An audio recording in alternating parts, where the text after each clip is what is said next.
Hello friends, welcome to another Bforartist update with a new official release of 3.2.2.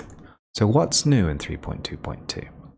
This release is a maintenance and hotfix release with some new features added too, along with the routine updating of new operators, iconography and bug fixes. We have also updated geometry nodes with new UV nodes, shortest path and deform curve. So now you can automatically unwrap your geometry nodes.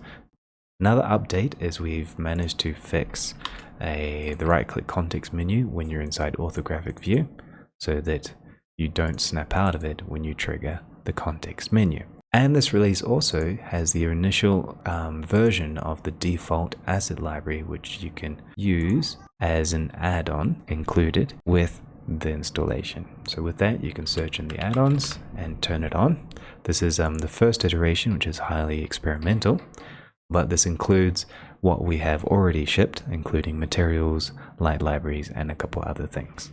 We have also added to the asset library, which you can find here in the top left as a default library when you activate the add-on, is some node groups, materials, and collections.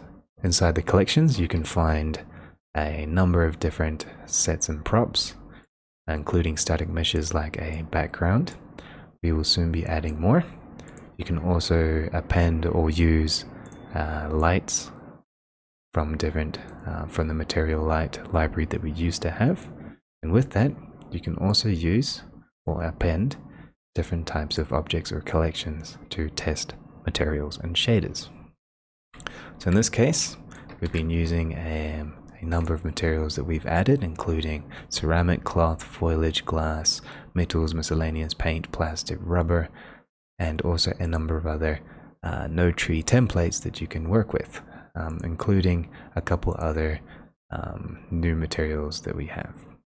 And on top of that, we're starting to create a utility presets for some node groups that you can use within materials and hopefully in the future geometry nodes and other systems to use triplanar mapping, vertex coordinates, or you can use a masked bevel edges which works with cycles, or hard edges that also works in EV, and a number of other techniques that you can drag and drop into your materials directly from the asset library.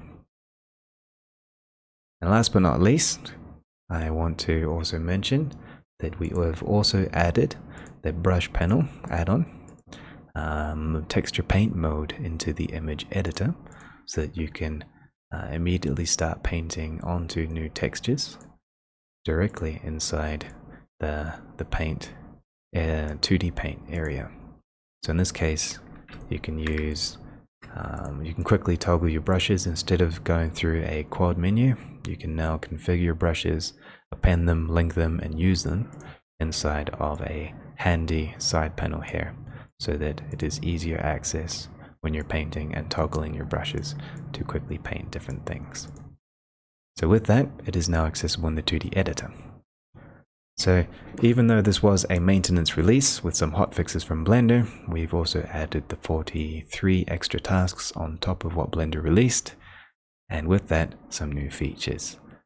So I want to say thank you for all the volunteer developers at the Bforartist community for making each release possible.